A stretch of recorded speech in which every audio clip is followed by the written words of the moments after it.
स्थापकाय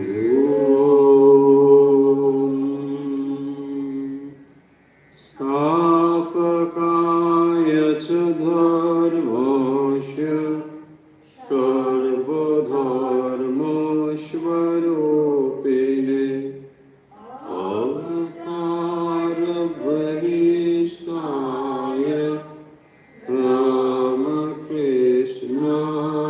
ते नमः। जननीं शारदां देवी रामकृष्णं जगद्गुरुं पादपाद्मे तयो श्रित्वा प्रणमामि मुहुर्मुहुः। नमः श्रीयतिराजाय विवेकानन्दसूरये सच्चित्सुखस्वरूपाय स्वामिने तापहारिणे। ঠাকুর মা স্বামীজির প্রিয় ভক্ত অনুরাগীবৃন্দ, আজকে পরিপ্রশ্নে আপনাদের সবাইকে আন্তরিক স্বাগত জানাচ্ছি এবং আশা করছি যারা নিয়মিত আমাদের সঙ্গে যুক্ত থাকেন আজকেও যুক্ত হয়েছেন। আমরা শুরু করছি আজকের পরিপ্রশ্ন। পরিপ্রশ্ন হলো সপ্তাহের বিভিন্ন দিনে আমরা যে সমস্ত বিষয় নিয়ে আলোচনা করে থাকি তার উপরে আপনাদের পাঠানো প্রশ্ন, সেই প্রশ্নের উত্তর নিয়ে আমরা হাজির হই প্রতি রবিবার এই পরিপ্রশ্নে। আপনারা প্রশ্ন পাঠিয়েছেন হোয়াটসঅ্যাপে 9903985960-তে। আমরা একে একে উত্তর দেওয়ার চেষ্টা করব। তার আগে শ্রী শারদা স্তোত্রম এর খানিকটা অংশ আমরা অর্থ বলবো। আপনাদের অনুরোধ রয়েছে যে বিখ্যাত যে স্তোত্রটি প্রকৃতিম পরমাম, এর বাংলা অর্থ আপনারা জানতে চেয়েছেন। এটি বেশ বড়ই, তো আমরা সম্পূর্ণ না হলেও খানিকটা অংশ শুরু করতে পারি।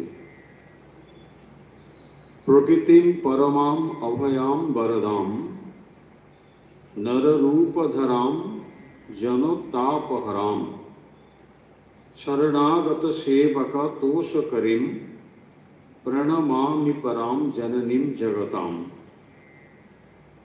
এইভাবেই এর লাইনগুলো, প্রণমামি পরাম জননীম জগতাম। পরমাম প্রকৃতিম অর্থাৎ যিনি আদ্যা প্রকৃতি, আদ্যা শক্তি, পরমা প্রকৃতি, সেই পরমা প্রকৃতিকে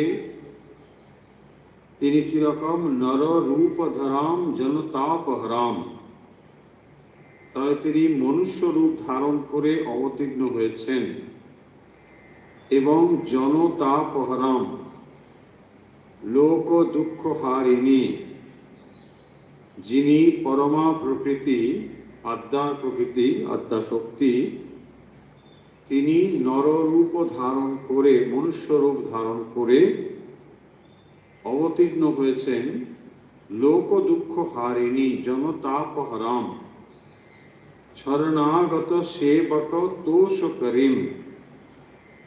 শরণাগত সেবক তোষ করিম।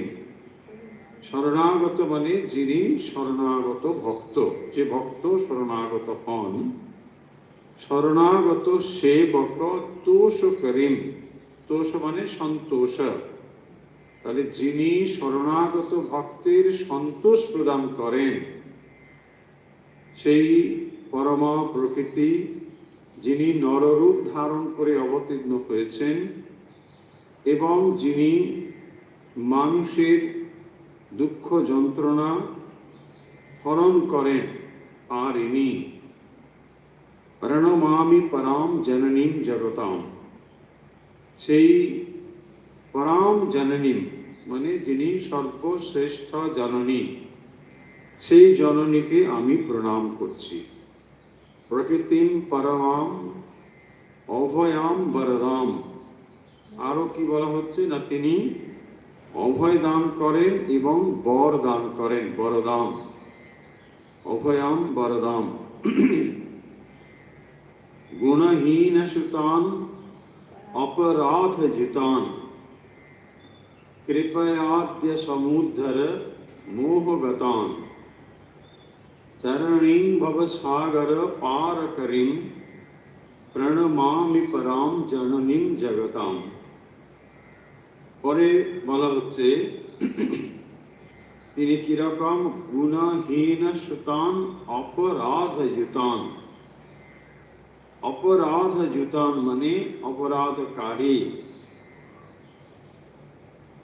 মোহগতান মোহগ্রস্ত, গুণহীন সুতান, সুত মানে হচ্ছে সন্তান, গুণহীন সুতান যার কোনো গুণ নেই এরকম। তাহলে গুণহীন সুতান অপরাধ যুতান, যিনি অপরাধী, মোহগ্রস্ত, যার কোনো গুণ নেই, এরকম সন্তানকে ও কৃপয়া অদ্য সমুদ্ধর মোহগতান, অদ্য কৃপয়া তাকে তিনি কৃপা করে, অদ্য মানে আজ বর্তমান, সমুদ্ধর উদ্ধার করো, ভবসাগর পার করেন, তিনি ভবসাগর পার করেন, সংসার তীরে মানে পারে নিয়ে যান। আর কি, তরণীম, তাহলে এই যে নৌকার মতো সংসার তরণী, সেই সংসার তরণীর পারে তিনি নিয়ে যান। এই রকম যিনি জননীম প্রণমামি পরাম জননীম জগতাম, সেই জননীকে আমি প্রণাম জানাচ্ছি, যিনি পরমা প্রকৃতি, সেই পরমা জননী, শ্রেষ্ঠ জননী, তাকে আমি প্রণাম করছি।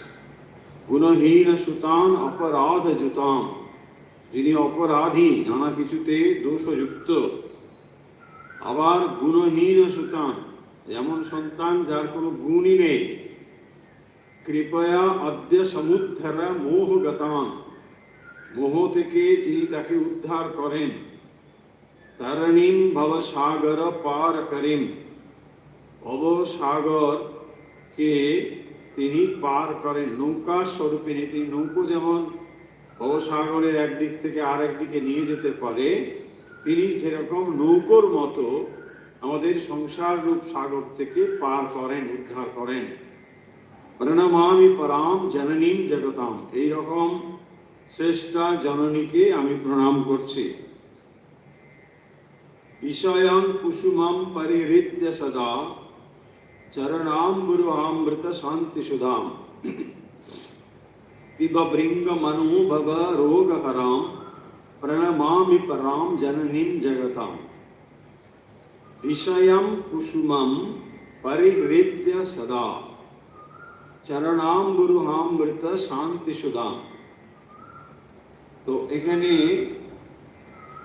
পিব ভৃঙ্গ মনো ভব রোগ হরাম,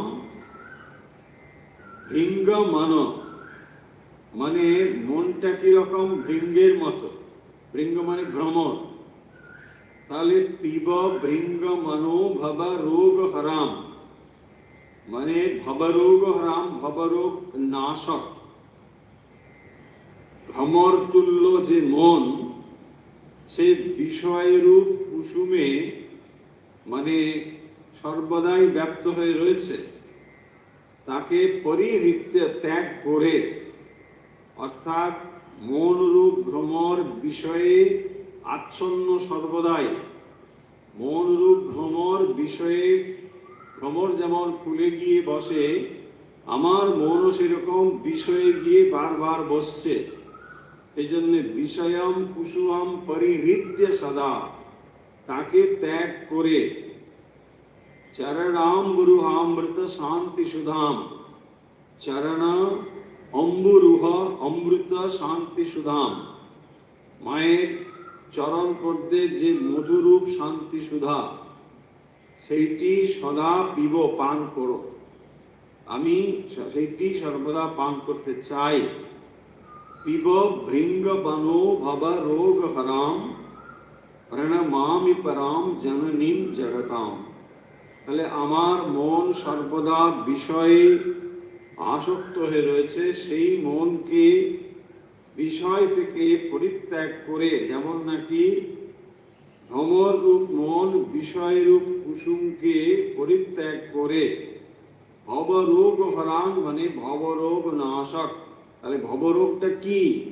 ভবরোগ হলো বিষয়, সেই বিষয়ের প্রতি আসক্তি আসলে ভবরোগ। চরণ অম্বুর অমৃত শান্তি সুধাম, চরণ পদ্মের মধুরূপ শান্তি সুধা সর্বদা পান করি। প্রণমামি পরাম জননীম জগতাম। তাহলে তুমি কি করো না, বিষয়রূপ পুষ্পকে ত্যাগ করে মায়ের চরণে মধুরূপ ভবরোগ নাশক শান্তি সুধা সর্বদা পান করো। এই জননীর বিশেষ, মানে এই পরা জননী তিনি এইরকম, যিনি আসলে বিষয়ের যে আসক্তি তাকে ত্যাগ করে সর্বদাই ভগবত ভাবনায় ভাবিত থাকেন, যিনি এরকম যে জননী, তার কাছে আমি প্রার্থনা করছি আমার মনকেও যেন এরকম তিনি করে দেন। কৃপাং কুরু মহাদেবী সুতেষু প্রণতেষু চ চরণাশ্রয় দানেন কৃপাময়ী নমস্তুতে। কৃপাং কুরু, পরিষ্কার বলা হচ্ছে এখানে, কৃপাং কুরু মহাদেবী, হে মহাদেবী কৃপাং কুরু, হে মহাদেবী কৃপা করো। সুতেষু মানে সন্তানের প্রতি, প্রণতেষু চ, কিরকম সুত? যে সুত প্রণত হয়েছে, তোমার কাছে যে সন্তান প্রণত হয়েছে, এরকম সন্তানের প্রতি তুমি কৃপা করো। চরণাশ্রয় দানেন কৃপাময়ী নমস্তুতে। কিভাবে তুমি তাকে কৃপা করবে না? চরণ আশ্রয় দানেন, শ্রীচরণে আশ্রয় দান করো, চরণে যাতে সে আশ্রয় পেতে পারে, এইভাবে তুমি তাকে কৃপা করো। কৃপাময়ী নমস্তুতে, তে মানে তোমাকে, নম অস্তু, নমস্তুতে, নম অস্তুতে, তে মানে তোমাকে, নম অস্তু আমি নমস্কার করি। লজ্জা পটাবৃতে নিত্যম শারদে জ্ঞানদায়িকে, পাপেভ্য ন সদা রক্ষ কৃপাময়ী নমস্তুতে।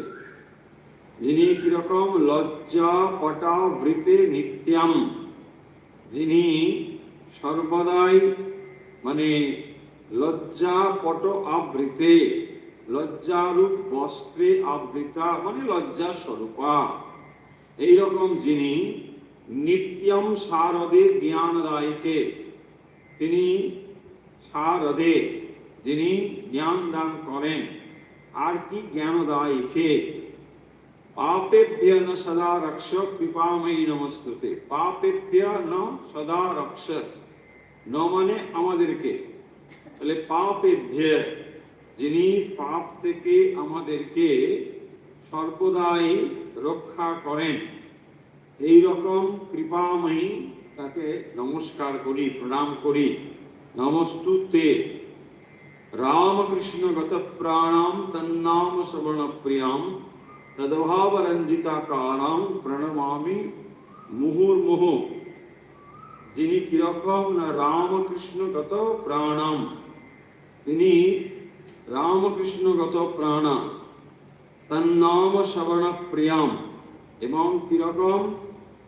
তৎ নাম শ্রবণ প্রিয়াম, যার আনন্দ শ্রীরামকৃষ্ণ নাম শ্রবণে। এই নাম শ্রবণ করলে যিনি আনন্দ অনুভব করেন, তাকে বলা হয় তন্নাম শ্রবণ প্রিয়াম। রামকৃষ্ণ রত প্রাণাম তন্নাম শ্রবণ প্রিয়াম তৎ ভাব রঞ্জিতাকারম। আমার তিনি কিরকম না তৎ ভাব রঞ্জিতাকারম, সেই রামকৃষ্ণের ভাব রাশি দ্বারাই যার মূর্তি সুশোভিত। আকারম তৎ ভাব রঞ্জিত আকার আকারম। তৎ ভাব, তৎ মানে শ্রীরামকৃষ্ণ, শ্রীরামকৃষ্ণ ভাবে যিনি রঞ্জিত, তার যে আকার, অর্থাৎ যিনি রামকৃষ্ণময়। প্রণমামি মুহুর্মুহু, তাকে আমি বারবার প্রণাম করি। পবিত্রম চরিতম যস্যা পবিত্রম জীবনম তথা পবিত্রতা স্বরূপিণ্যে তস্मै দিব্যৈ নমো নমঃ। যার চরিত্র পবিত্র, পবিত্রম চরিতম যস্যা, যার চরিত্র পবিত্র স্বভাব, আর কি পবিত্রম জীবনম তথা, যার জীবন একই রকম ভাবে অত্যন্ত পবিত্র। পবিত্রতা স্বরূপিণ্যে, তিনি পবিত্রতা স্বরূপিণী, এই পবিত্রতা স্বরূপিণীকে তস্मै দিব্যৈ নমো নমঃ, সেই দেবীকে আমি বারবার প্রণাম করি। আরো খানিকটা রয়েছে, আমরা এখানেই রাখি, নাহলে সময় পাওয়া যাবে না। অনেকটা আরো খানিকটা রয়েছে, যাই হোক এই পর্যন্ত আপাতত হলো যে ভারী সুন্দর এই স্তোত্রটি প্রকৃতিম পরমাম অভয়াম বরদাম, এই 7 পর্যন্ত আমরা মোটামুটি অর্থ দেখলাম। চলুন এখন আমরা, আপনারা প্রশ্ন পাঠিয়েছেন, অপেক্ষা করছেন, তাই কি প্রশ্ন একবার দেখে নিন। পরিপ্রশ্নে আজকে কি প্রশ্ন এসেছে?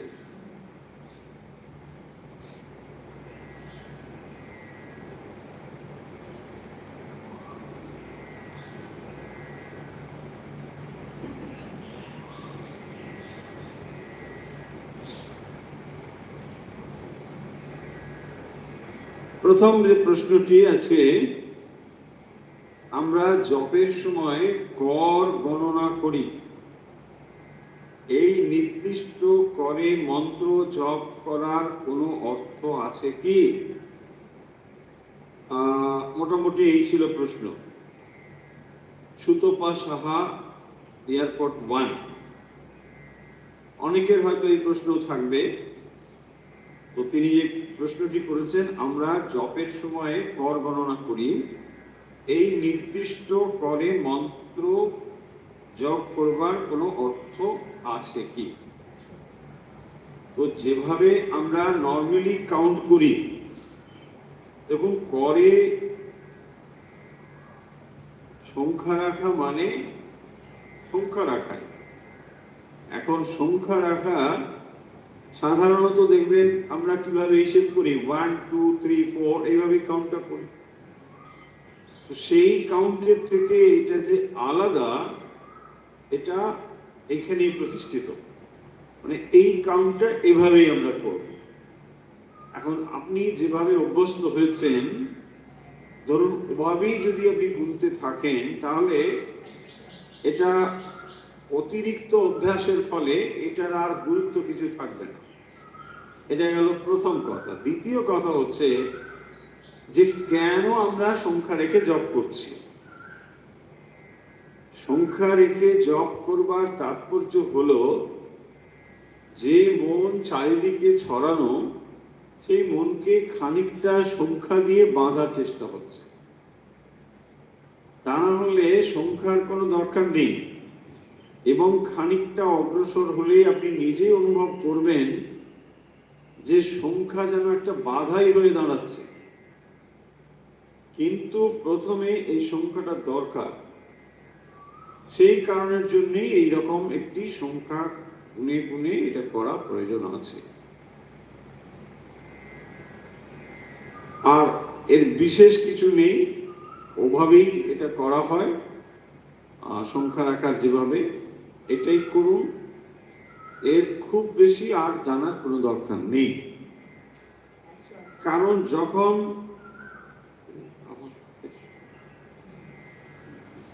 আমি বলেছি, তা আমি কেন শুধু শুধু কথা বলছি?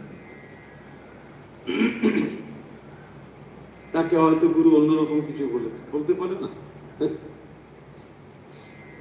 তো যেভাবে আপনাকে বলা হয়েছে, বিশেষ করে এই দীক্ষা বা মন্ত্র এসব ব্যাপারে বলছি, এগুলো না যেমন যেমন বলা হয়েছে সেগুলি ফলো করুন।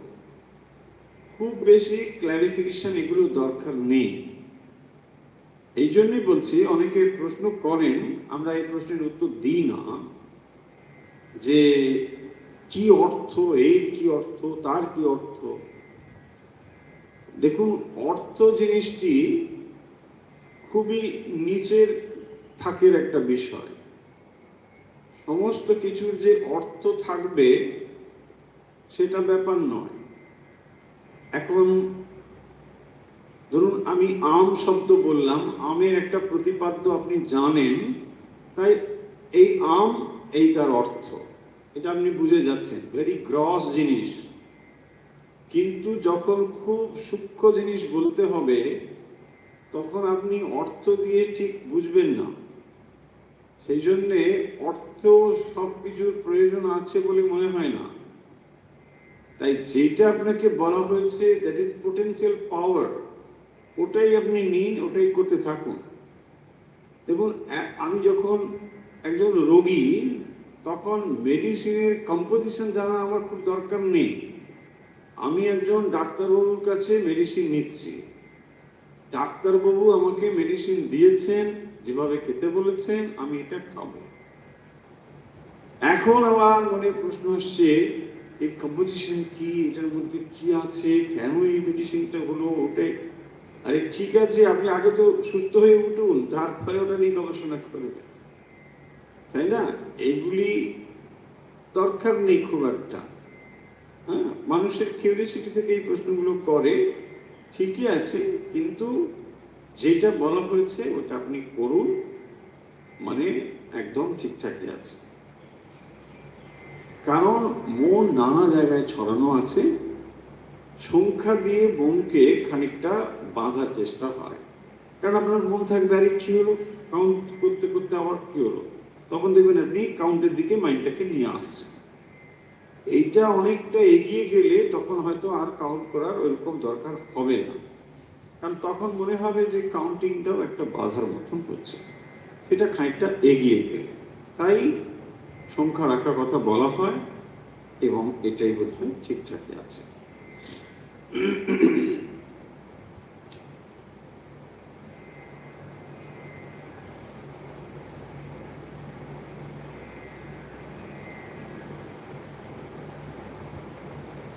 আচ্ছা, রঞ্জিতা মজুমদার, নিউ দিল্লি। কর্ণের দেবতা হচ্ছে দিক, কিন্তু দেবী কবচে বলা হচ্ছে শঙ্করী কর্ণ রক্ষা করে। এটা একটু ক্লিয়ার হলে উপকৃত হতাম। হ্যাঁ, ঠিকই, মানে দেখুন, দুটো ব্যাপার কেবল দুটো দিক থেকে। উপনিষদে যখন সেটা বলা হচ্ছে, সেটা একরকম ভাবে বলা হচ্ছে, সেই জিনিসটি আবার দেবী মাহাত্ম্যে যখন বলা হবে বা শ্রী চণ্ডীতে বলা হবে, শক্তির অ্যাঙ্গেল থেকে বলা হবে, একই ব্যাপার। তো যখন উপনিষদের দৃষ্টিকোণ থেকে বলা হচ্ছে, তখন সেখানে তো আর শক্তি মানে দেবী এরকম ব্যাপারটা বলা হবে না। যখন শ্রী শ্রী চণ্ডী পড়ছেন, তখন সেখানে শক্তি, দেবী এসব এসেছে, তো তখন আলাদা আলাদা নাম থাকবে, এটাই হচ্ছে স্বাভাবিক। তাই দুটোর মধ্যে খুব তফাৎ কিছু নেই।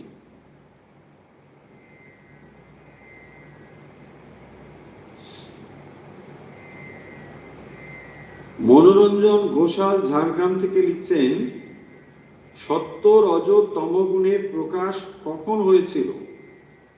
এই তিন গুণের অবস্থানই বা কখন কিরূপ ছিল, তখন কিরূপ ছিল? আচ্ছা, সত্য রজ তম গুণের প্রকাশ কখন হয়েছে? কখন হয়েছিল মানে যখন মায়া প্রকাশিত হচ্ছেন, ভগবান যখন মায়া শক্তি রূপে প্রকাশিত হচ্ছেন, তখনই সত্য রজতম প্রকাশিত হচ্ছে। সত্য রজতম আলাদা কিছু নয়, সেই ঈশ্বরেরই মায়া শক্তি, তিনি পরমা প্রকৃতি, তিনি সত্য রজতম। আপনি তারপরে বলছেন এই তিন গুণের অবস্থায় বা তখন কিরূপ ছিল? তখন এটি সাম্য অবস্থায় ছিল, প্রকাশের পূর্বে এটি সাম্য অবস্থায় ছিল। যখনই মহাবিশ্বে এই অসাম্য অবস্থা তৈরি হয়, তখনই সৃষ্টিক্রিয়া শুরু হয়। যখন এটা ব্যালেন্স অবস্থায় থাকে, একেবারে মানে সত্য রজ তম ঠিক ব্যালেন্স, তখন সেটা স্থির রয়েছে, তার মধ্যে ক্রিয়াশীলতা নেই, চঞ্চলতা নেই, একদম স্থির। শ্রীরামকৃষ্ণ যেমন বলছেন সাত কুণ্ডলী পাকিয়ে রয়েছে। ওই কুণ্ডলী পাকিয়ে থাকার তাৎপর্য হচ্ছে সত্য রজ তম সাম্য অবস্থায় রয়েছে। যখনই সেখানে কোনো প্রকারের ইমব্যালেন্স তৈরি হবে, তখনই প্রকৃতিতে সৃষ্টি তৈরি হবে। সব সাম্য অবস্থায় রয়েছে, শান্ত হয়ে রয়েছে, তখনও কোনো ইমব্যালেন্স তৈরি হয়নি। দেখবেন যদি কোনো কিছুর ভেতরে চঞ্চলতা আসতে হয়, হয় সেটা তমপ্রধান হবে, না সেটা রজপ্রধান হতে হবে, তা নাহলে তো হবে না। আপনি ধরুন শান্ত হয়ে চুপ করে বসে আছেন, তো বসে আছেন মানে বসেই আছেন, ঠিকই আছে। এবারে আপনি দৌড়তে শুরু করলেন, রজপ্রধান হলো, এইবারে আপনাকে দেখা যাচ্ছে চঞ্চল হয়েছে, তার আগে আপনি শান্ত হয়েছিলেন। ঠিক সেরকমই যখনই সেই পরম পুরুষ চৈতন্য তার ভেতরে সাম্যাবস্থা রয়েছে, তখন তিনি সাম্যাবস্থাতে রয়েছেন। তার ভেতরে জগৎ সৃষ্টির ইচ্ছে হলো, এই জগৎ সৃষ্টির ইচ্ছে মাত্রই হবে, তাকে করতে কিছু হবে না। বিশ্ব যিনি ব্রহ্মাণ্ডের অধিষ্ঠাত্রী, তিনি চিন্তা করবেন, তাতেই কাজ হবে। তো তিনি যখন চিন্তা করছেন, তখন তার মায়া শক্তি প্রজেকশন হচ্ছে, প্রকৃতি সেখান থেকে প্রকাশিত হচ্ছে। এবারে প্রকৃতি যখন এই সত্য রজতময়ী প্রকৃতি, তিনি যখন সৃষ্টিক্রিয়া শুরু করবেন, তার ভেতর থেকে এই সমস্ত কিছু আস্তে আস্তে প্রকাশিত হচ্ছে।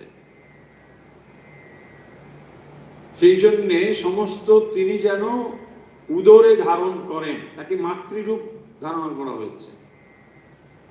তিনি ব্রহ্মাণ্ডকে ধারণ করেছেন উদরে, অর্থাৎ তিনি এবারে এই সমস্ত কিছুকে প্রকাশ করছেন। কি করে?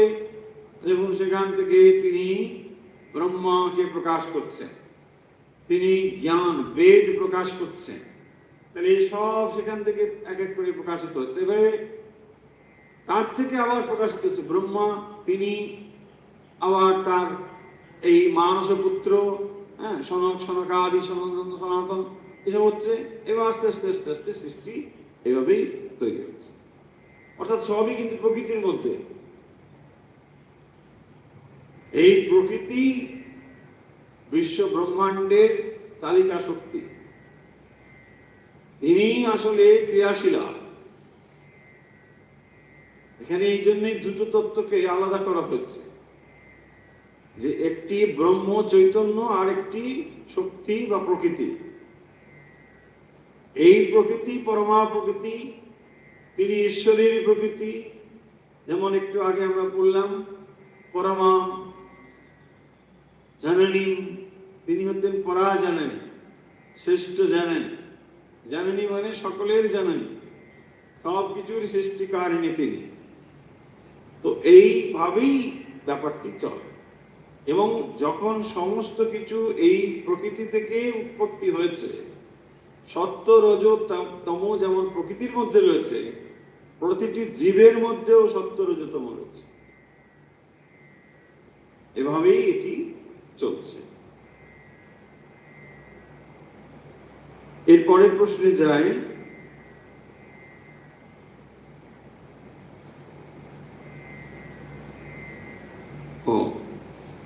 আচ্ছা, এর পরের প্রশ্নটি পাঠিয়েছেন রিনা পাল নিউটাউন থেকে। তিনি কথামৃতের একটি গানের লাইন উল্লেখ করেছেন, দিয়ে প্রশ্ন করেছেন, তোমা হতে হরি ব্রহ্ম দ্বাদশ গোপাল, তোমা হতে হরি ব্রহ্মা দ্বাদশ গোপাল, সেই ভগবান হতে দ্বাদশ গোপাল হয়েছে। এই গানের মধ্যে এটা বলা হচ্ছে। এইটি বলে তিনি প্রশ্ন করেছেন যে এই দ্বাদশ গোপাল আসলে কে কে? এই যে দ্বাদশ গোপাল কে কে, এইটি মানে আপনার প্রশ্ন ছিল। দ্বাদশ গোপাল আসলে এটি বৈষ্ণব দর্শনের ধারণা। এই দ্বাদশ গোপাল, তো কারা কারা এই দ্বাদশ গোপাল, একটি সুন্দর তালিকা আছে 12 জনের নামের। শ্রীকৃষ্ণের সখা ছিলেন এরা, ভগবান শ্রীকৃষ্ণের এরা ছিলেন সখা, মানে বৃন্দাবনে লীলা করবার সময় এদের তিনি সখা রূপে লীলা করেছেন। তাদের নাম এক এক করে এই দ্বাদশ গোপালের মধ্যে যুক্ত রয়েছে। সেখানে রয়েছে শ্রীরাম, সুদাম, বসুদাম, সুবল, মহাবল, সুবাহু, মহাবাহু, তারপরে স্তোক কৃষ্ণ, দাম, অর্জুন সখা, লবঙ্গ সখা, বলভদ্রের অন্তরঙ্গ গোপাল, এই সব দ্বাদশ নাম সেখানে রয়েছে। এবং এই যে দ্বাদশ গোপাল, চৈতন্য মহাপ্রভু যখন আবির্ভূত হয়েছিলেন এর সঙ্গেও, অর্থাৎ ওই যে কৃষ্ণের সময় দ্বাদশ গোপাল, এই অবতারে ভগবান চৈতন্য মহাপ্রভুর ক্ষেত্রে এরাও এসেছিলেন। কে কি ভূমিকা পালন করেছিলেন তারও একটি তালিকা রয়েছে। এটি বৈষ্ণব দর্শন বা বৈষ্ণব ভাবনার সাধকরা এটি বিশ্বাস করেন অত্যন্ত গুরুত্বের সঙ্গে। সেখানে শ্রীরামকে দেখানো হচ্ছে অভিরাম ঠাকুর, সুদাম সখা হচ্ছে সুন্দরানন্দ ঠাকুর, বসুদাম হচ্ছে ধনঞ্জয় পণ্ডিত, সুবল হচ্ছেন গৌরীদাস পণ্ডিত, কমলাকর পিপলাই হচ্ছেন মহাবল সখা, সুবাহু হচ্ছে উদ্ধানন্দ দত্ত ঠাকুর, মহেশ পণ্ডিত মহাবাহ সখা, পুরুষোত্তম দাস ঠাকুর স্তোক কৃষ্ণ সখা, তারপরে নাগর পুরুষোত্তম হচ্ছে দাম সখা, পরমেশ্বর দাস ঠাকুর অর্জুন সখা, কালা কৃষ্ণ দাস লবঙ্গ সখা, কলায়ুধ ঠাকুর হচ্ছেন বলভদ্রের অন্তরঙ্গ গোপাল। এইরকম মানে তারাও যে আবার আবির্ভূত হয়েছিলেন কে কে কিভাবে সে দেখানো হয়েছে। তাহলে মূল ব্যাপারটি হলো উত্তর, শ্রীকৃষ্ণের অন্তরঙ্গ যারা তাদেরকেই দ্বাদশ গোপাল বলা হয়েছে।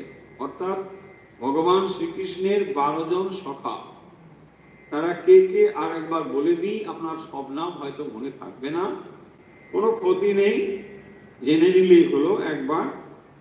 শ্রীদাম, সুদাম, বসুদাম, এগুলো একটু একটু শোনা আছে হয়তো কারো কারো, কিন্তু কিছু তো আনকমন থাকবে।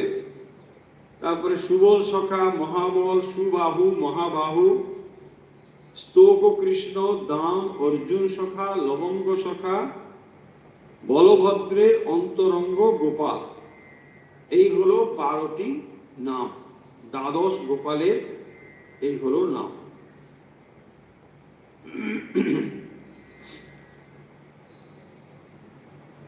আচ্ছা, এরপরে একটি প্রশ্ন এসেছে রমা দাস, মাফ করবেন, রমা রায় নিউটাউন।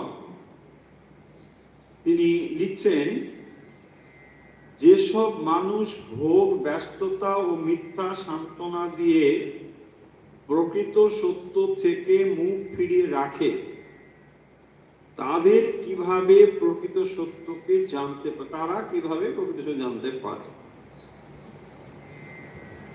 ঠিক।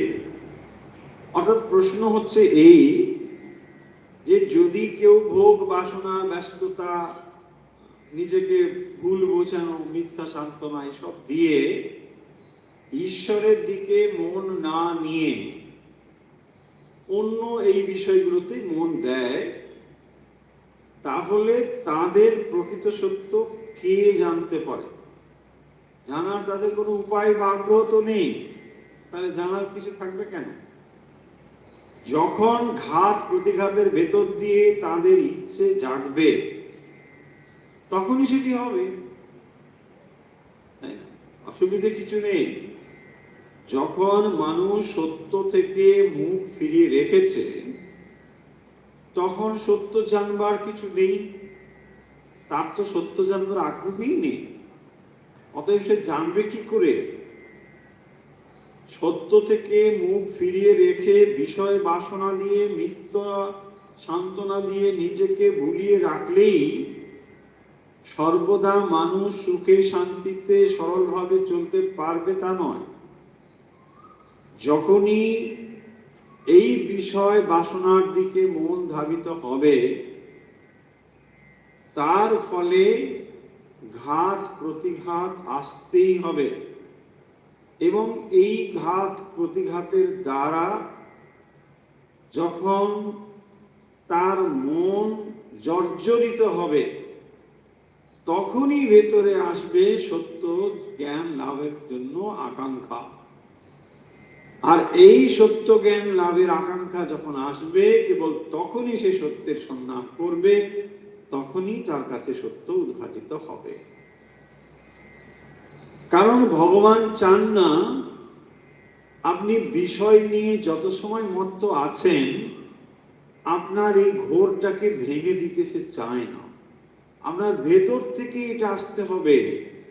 দেখুন, তা না হলে না এটা ভালো কাজ হবে না। দেখুন, শ্রীরামকৃষ্ণের উপমাই দিয়ে বলি, তিনি বলছেন যে ঘা যদি ভালোভাবে শুকনো না হয়, শুকিয়ে না যায়, জোর করে টানা হিজড়া করলে পরে খারাপই হবে। রক্তপাত হতে পারে, ইনফেকশন হতে পারে, অনেক কিছু হতে পারে। তার মানে যখন একজন মানুষ বিষয়ের দিকেই সে ছুটে যাচ্ছে, তার মানে তার আকুল প্রার্থনা, আকুল আকাঙ্ক্ষা ওই বিষয়ের প্রতি। ভগবান তার মোহটাকে অত সহজে ভেঙে দেবেন না, কারণ সে সত্যি তো ওই বিষয়গুলো নিয়েই সে তৃপ্ত থাকতে চায়। ঠিক আছে, চাও বাবা, এটা করো। হয়তো দেখবেন আপনি একটি বিষয় চাইলে 10টা এসে হাজির হতে পারে। কারণ আপনার মন যদি ওখান থেকে একবারে সরাতে চান, তাহলে ওই পরিতৃপ্তি আপনাকে আনতেই হবে, তবেই তো ফিরবে, তা নাহলে হবে না তো। যদি 16 আনা মন আপনি ওখান থেকে তুলতে চান, তাহলে তো ওটা করতেই হবে না। ধরুন, আপনার এক্সাম্পল নিন, এগুলো খুব ব্যাখ্যার প্রয়োজন হবে না। আপনার ধরুন একটা আইসক্রিম খাওয়ার ইচ্ছে হয়েছে, সর্বদাই মনে আইসক্রিম উঠছে কিনা, আরে বাবা একবার খেয়েই নাও, বাস খাওয়া হয়ে গেল। আচ্ছা, মনের নাম আইসক্রিম, এবারে দেখবেন আপনার মনে আর ওটা উঠছে না। আপনি বুঝে গেলেন যে ও আচ্ছা, ঠিক আছে ঠিক আছে, চলো, ওটা কোনো ব্যাপার, ও এইটা নিয়ে এত ব্যস্ত ছিলাম না। তো এই যে স্যাটিসফ্যাকশন বলুন, পরিপূর্ণ ধারণা বলুন, যখন এটা না হচ্ছে, তত সময় আপনি অন্য বিষয়ে মন দিতেই পারছেন না।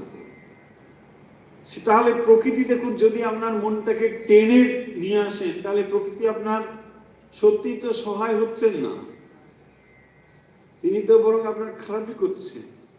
তাই ভগবান আপনার সব থেকে প্রিয় বন্ধু, তিনি খারাপ করবেন না, তিনি ওটাই করবেন। আপনার ভেতর থেকে ওই দৃষ্টিটা আসতে হবে যে না, আমি বুঝেছি এই বিষয় বাসনা, নিজেকে আত্মপ্রবঞ্চনা করা, অন্য থেকে মনকে সরিয়ে রেখে লাভ কিছু হয় না। এই বোধ আপনার ভেতর থেকে জাগবে, তখনই আপনি ছটফট করবেন যে কি এমন আছে, জুড়াইতে চাই কোথায় জুড়াই, এই তখনই এটা আসতে হবে। এটা ব্যাকুল হৃদয়ের প্রার্থনা, তাই না? এখন আপনি হয়তো ভাববেন, আরে ওই মানুষগুলো কিরকম, হ্যাঁ, রোজ টিভি নিয়ে পড়ে আছে, ওরা একটু ভগবানের কথা শোনে না। আপনার মনে প্রশ্ন আসতে পারে, কিন্তু আপনি ওদের কাছে গিয়ে দেখবেন ওদের মনের অবস্থাটা, ওইগুলো কি ভালো লাগছে তাদের? আপনার বলার কোনো অধিকার নেই যে ভাই তুমি বড় খারাপ কাজ করছো, না না না, করুক, প্রকৃতি সবার জন্য খোলা। আপনার এটা ভালো লাগে আপনি এটা করুন, কোনো ক্ষতি নেই। আপনি তাকে বলতে পারেন যে দেখো ভাই, এগুলো করে তো কিছু হয় না, শাস্ত্র অভিজ্ঞতা, কিন্তু তারপরেও তিনি যদি না করেন বা না শোনেন, আপনার কোনো বলার কিছু নেই যে তুমি ভুল করছো। কারণ কথাটা হলো এই, তাকে অভিজ্ঞতা দিয়ে ফিরে আসতে হবে। তাই ভগবান বলুন, প্রকৃতি বলুন, এই বিশ্ব সৃষ্টি বলুন, সবার কাছে এটি খুলে দেওয়া হয়েছে, একেবারেই উন্মুক্ত রয়েছে যে তাকে ওখান থেকে ওই অভিজ্ঞতা নিয়ে ফিরে আসতে হবে। তা নাহলে কিছুতেই হবে না।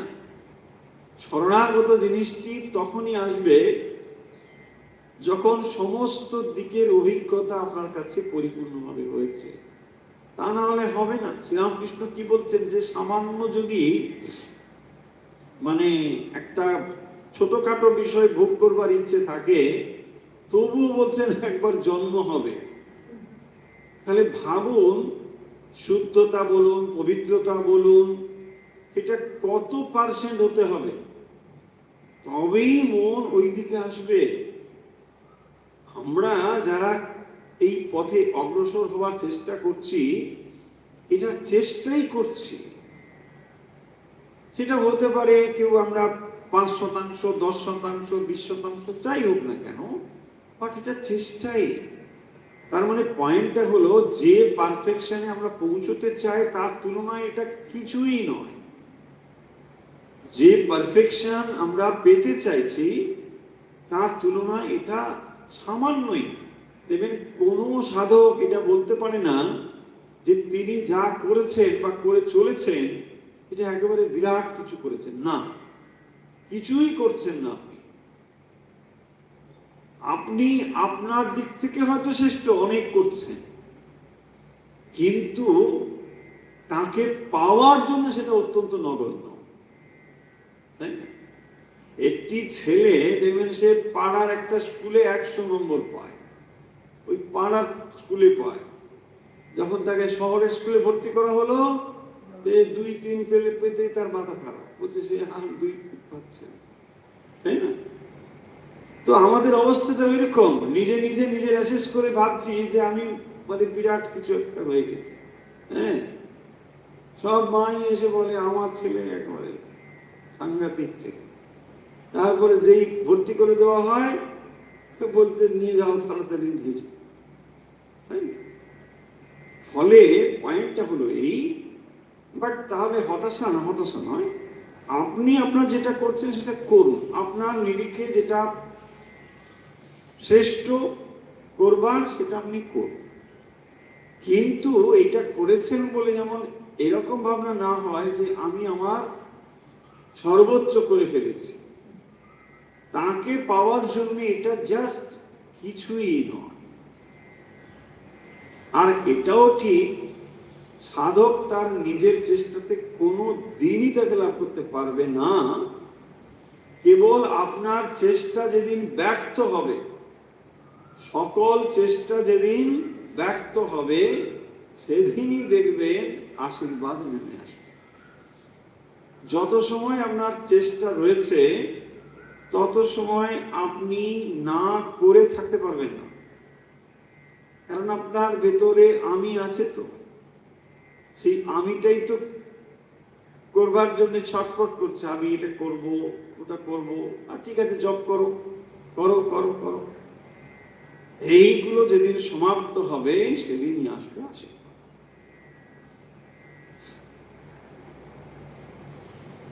আচ্ছা, এরপরে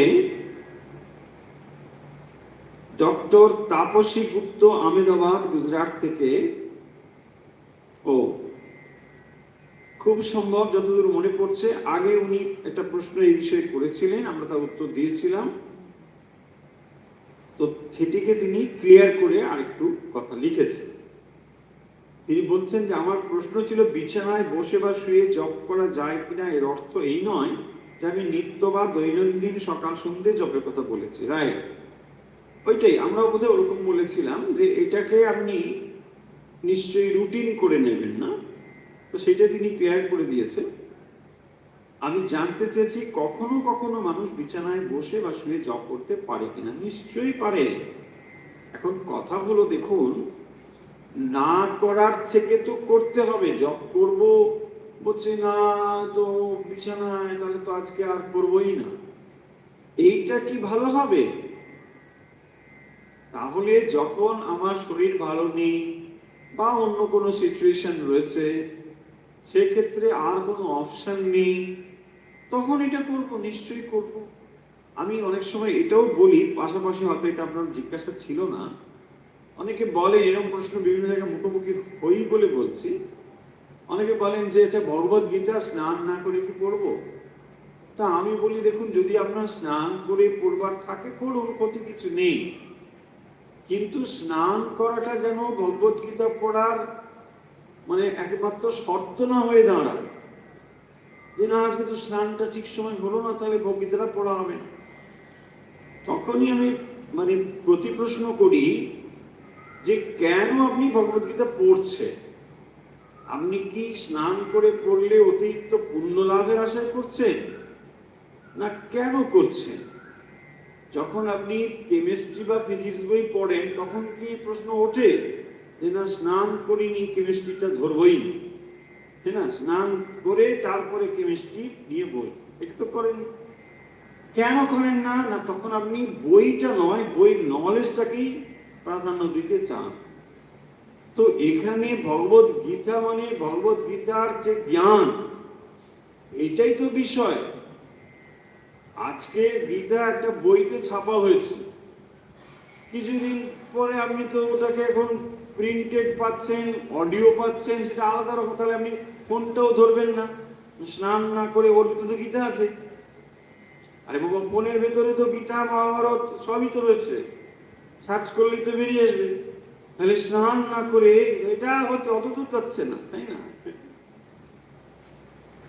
আপনার মোবাইল ফোনকে তাহলে লাল কাপড় টাপড় দিয়ে সুন্দর করে চন্দন দিয়ে মুড়িয়ে রেখে দিন, বলছে আমি স্নান না করে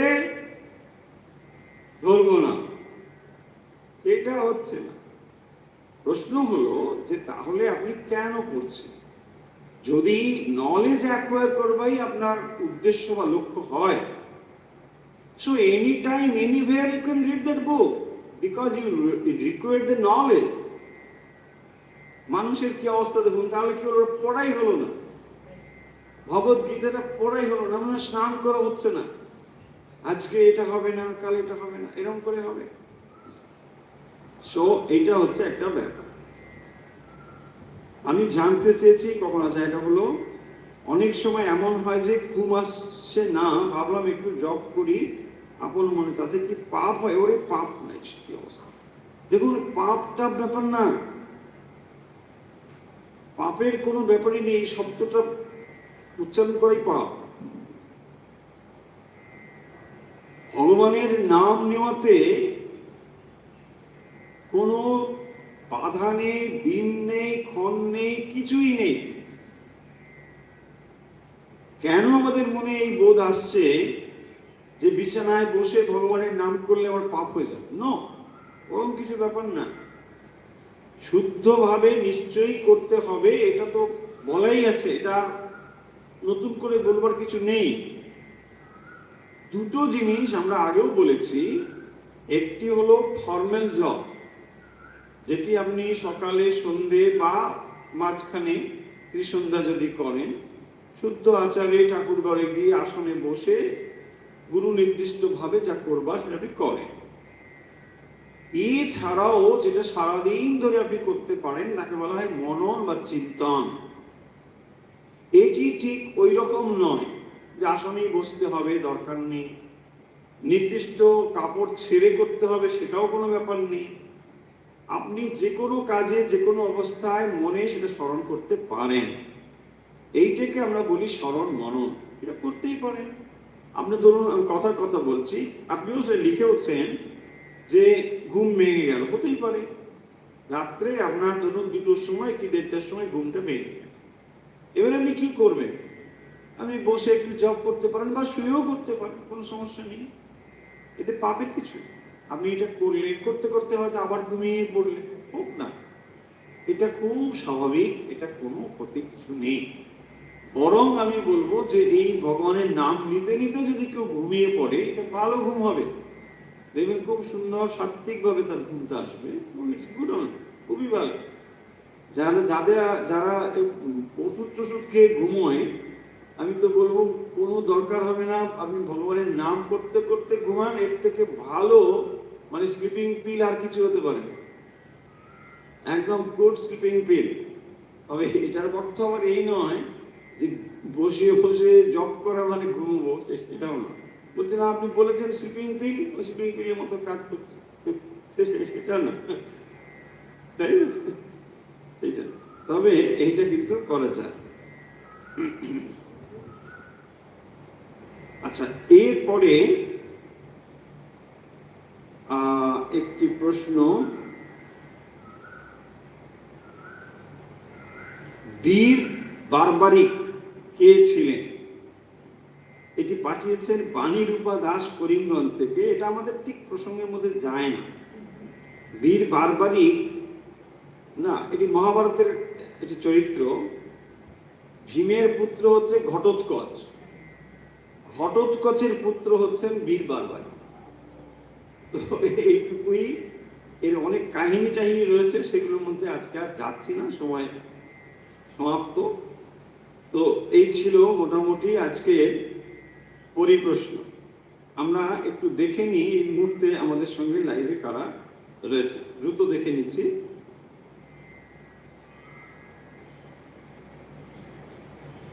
কারণ সপ্তাহের এই একটি দিন আপনাদের সঙ্গে আমরা সরাসরি মুখোমুখি হতে পারি, অন্য দিন অনেকেই থাকেন কিন্তু সেইভাবে আমরা নামগুলো বলতেও পারি না। এখন আমরা দেখছি কারা আমাদের সঙ্গে এই মুহূর্তে রয়েছেন। রঞ্জিতা মজুমদার, রূপা চক্রবর্তী ভাইজ্যাক থেকে, সুপ্রিয়া মজুমদার মুম্বাই থেকে আমাদের সঙ্গে এই মুহূর্তে যারা রয়েছেন, দেবশ্রী বিশ্বাস বহরমপুর থেকে, আশিস কুমার দত্ত রূপনারায়ণপুর থেকে, লাইভে আমাদের সঙ্গে এই মুহূর্তে যারা রয়েছেন,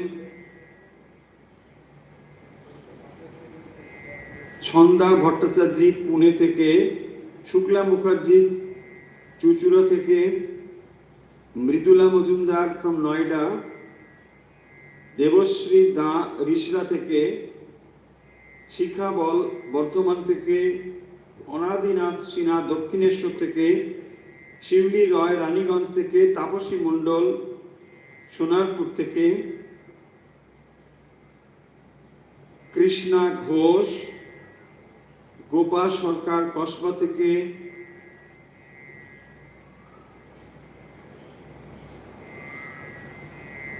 স্বপন কুমার চক্রবর্তী বাল্টিকুড়ি, রূপা চক্রবর্তী, দীপা সরকার, স্বপ্না কাঞ্জিলাল বিশ্বাস পুনে থেকে, বুলু মুখার্জি আলিপুর থেকে, কবিতা মুখার্জি কুচবিহার থেকে, ছায়া সেন বেহালা থেকে। প্রসঙ্গত বলে রাখি, আপনারা অনেকেই যুক্ত থাকেন আমাদের সকালে 6:15 যে প্রভাতী হয়, কিন্তু অনেকেই যুক্ত থাকেন না। তো তাদের কাছে আমাদের অনুরোধ, আপনারা যারা লাইভে এই মুহূর্তে রয়েছেন, চেষ্টা করলে ওই সময় যুক্ত হতে পারেন। 6:15 আমাদের যে লাইভটি যায় সেখানে প্রভাতী হয়, আপনি ইচ্ছে করলে যুক্ত হতে পারেন।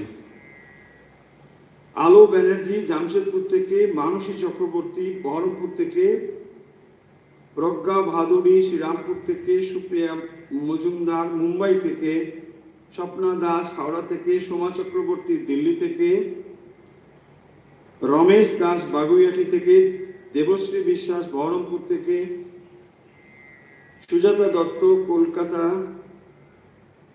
শ্রীরামপুর থেকে, জ্যোতি গাঙ্গুলি, দুর্বা মণ্ডল বোলপুর থেকে, বনানী বাগ মুম্বাই থেকে, গোপাল সরকার কসবা, অনাদিনাথ সিনহা দক্ষিণেশ্বর থেকে, অপর্ণা ভট্টাচার্য বাগবাজার থেকে, সুব্রত মুখার্জি শিখা গায়েন ঠাকুরপুকুর, নীলাঞ্জনা ঘোষ বিশ্বাস হাইলাকান্দি আসাম থেকে, রায়পুর ছত্তিশগড় থেকে দেবাশিস গাঙ্গুলি, তনুশ্রী দত্ত হুগলি থেকে, বিদিকা দাস, সোমা, শিবানী মৈত্র বাগুইয়াটি থেকে, লতিকা নন্দী বসিরহাট থেকে, অনামিতা মজুমদার নিউ দিল্লি থেকে, পুলকেশ সিনহা রয়, সুমিতা চক্রবর্তী রামপুরহাট থেকে, অলকানন্দা মিত্র বাগবাজার থেকে, সর্বাণী সেন সেনগুপ্ত ভবানীপুর থেকে, আলো ব্যানার্জি, আমরা বোধহয় থামবো, বাবলি নাগ কুচবিহার থেকে অনেকেই আমাদের সঙ্গে যুক্ত রয়েছেন এই মুহূর্তে। ইন্দিরা পোদ্দার, যারা যুক্ত রয়েছেন আপনাদের কাছে অনুরোধ, যারা 6টা 15 লাইভে থাকেন তারা তো থাকেনি, যারা এখনো যুক্ত নয় 6টা 15 লাইভে, আপনাদের কাছে অনুরোধ আপনারা 6টা 15 যে প্রভাতী হয় আমাদের লাইভ প্রভাতী, ওখানে আপনারা আসুন, ভালো লাগবে। শুরু করুন, সকাল দেখবেন এভাবেই আপনাদের ভালো লাগবে। তাহলে এখন আমাদের হাতে আর একদম সময় নেই, আমরা কিভাবে শেষ করব?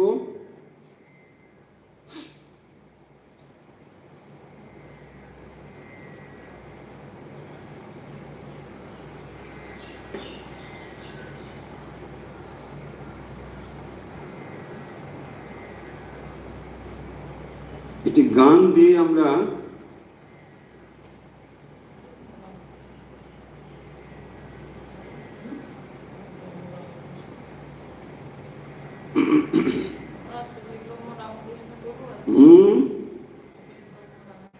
তুমি ব্রহ্ম রামকৃষ্ণ হবে, কিন্তু আমি গানের বই আজকে নিয়ে আসতে ভুলে গেছি, তাহলে ওইটাই হবে।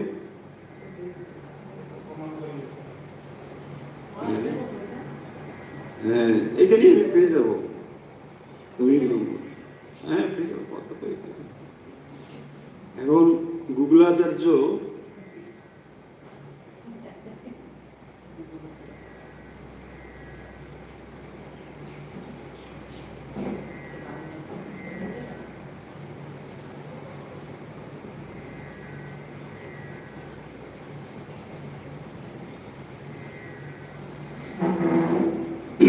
তাহলে এটাই করা যাক, তুমি ব্রহ্ম রামকৃষ্ণ, ছোট আছে, ঠিক হবে।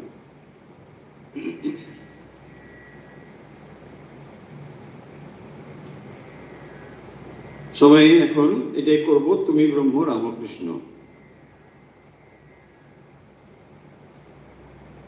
তুমি ব্রহ্ম রামকৃষ্ণ, তুমি কৃষ্ণ, তুমি রাম, তুমি বিষ্ণু, তুমি জিষ্ণু, প্রভু বিষ্ণু প্রাণারাম, তুমি ব্রহ্ম রাম কৃষ্ণ, তুমি কৃষ্ণ, তুমি রাম, তুমি বিষ্ণু, তুমি জিষ্ণু, প্রভু বিষ্ণু প্রাণারাম, তুমি ব্রহ্ম রাম কৃষ্ণ,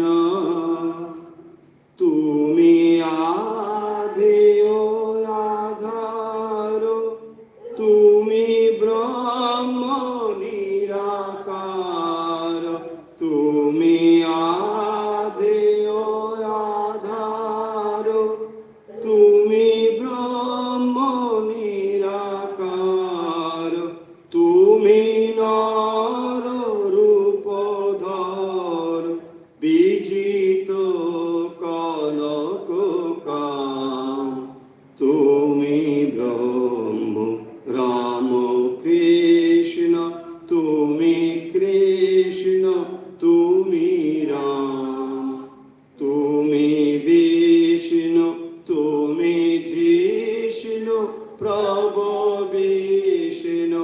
প্রাণারাম। তুমি ব্রহ্ম রাম কৃষ্ণ, অপার করুণা সিন্ধু, তুমি দেব দীনবন্ধু। অপার করুণা সিন্ধু, তুমি দেব দীনবন্ধু। যাচে ইন্দু কৃপা বিন্দু, চরণে করি প্রণাম। তুমি ব্রহ্ম রাম কৃষ্ণ, তুমি কৃষ্ণ, তুমি রাম। তুমি বিষ্ণু, তুমি জিষ্ণু, প্রভ বিষ্ণু প্রাণারাম। তুমি ব্রহ্ম রাম কৃষ্ণ। जय श्री गुरु महाराज जी की जय। जय महामाई की जय। जय स्वामी जी महाराज जी की जय। जय गंगा माई की जय। আজকের মতো পরিপ্রশ্ন অভ্যাস এখানেই শেষ হলো। সপ্তাহের বিভিন্ন দিনে আমরা বিভিন্ন বিষয় নিয়ে সরাসরি অনুধ্যান করে থাকি বিকেল 4টে থেকে প্রতিদিন, যেখানে বিভিন্ন বিষয় থাকে ভগবত গীতা থেকে শুরু করে শ্রীমদ্ ভাগবত, এছাড়াও উপনিষদ, কথামৃত, এরকম বিভিন্ন বিষয়ে আলোচনা হয়। আপনারাও যুক্ত হতে পারেন। কিভাবে যুক্ত হবেন? যুক্ত হওয়ার জন্যে আমাদের যে ইউটিউব চ্যানেল থেকে আপনারা দেখছেন, এইটিতে সার্চিংয়ে গিয়ে, ইউটিউবে গিয়ে আপনি সার্চ করবেন, লিখবেন RKM নিউ টাউন, তাহলে যে চ্যানেলটি পাবেন সেখানে যুক্ত হয়ে থাকলেই প্রতিদিনের নোটিফিকেশন আপনার কাছে পৌঁছে যাবে। এছাড়াও আপনি আমাদের হোয়াটসঅ্যাপ গ্রুপে যুক্ত হতে পারেন। হোয়াটসঅ্যাপ গ্রুপে যুক্ত হওয়ার জন্য যে নাম্বারটি হলো 9903985960। এই নম্বরে যুক্ত হলে আপনি একটি হোয়াটসঅ্যাপ গ্রুপে যুক্ত হবেন, যেখানে প্রতিদিনের নোটিফিকেশন আপনার কাছে পৌঁছে যাবে। তাহলে আজকের মতো বিদায় নিচ্ছি। যে যেখান থেকে আমাদের সঙ্গে যুক্ত রয়েছেন ঠাকুরমা স্বামীজির ভক্ত অনুরাগী, আপনাদের সকলের শারীরিক, মানসিক ও আধ্যাত্মিক বিকাশ প্রার্থনা করে যে প্রার্থনা আমরা নিত্য করি, আজও সেই প্রার্থনা করছি। সর্বেত্র সুখিনো সন্তু সদা, সর্বেত্র সুখিনো সন্তু সর্বসন্তু নিরাময়া, সর্বে ভদ্রাণি পশ্যন্তু, মা কশ্চিৎ দুঃখ ভাগ ভবেৎ। ওম শান্তি, ওম শান্তি, ওম শান্তি। তাড়াতাড়ি শেষ করবো বলে টাইমটা অনেক দেরি হয়ে গেছে।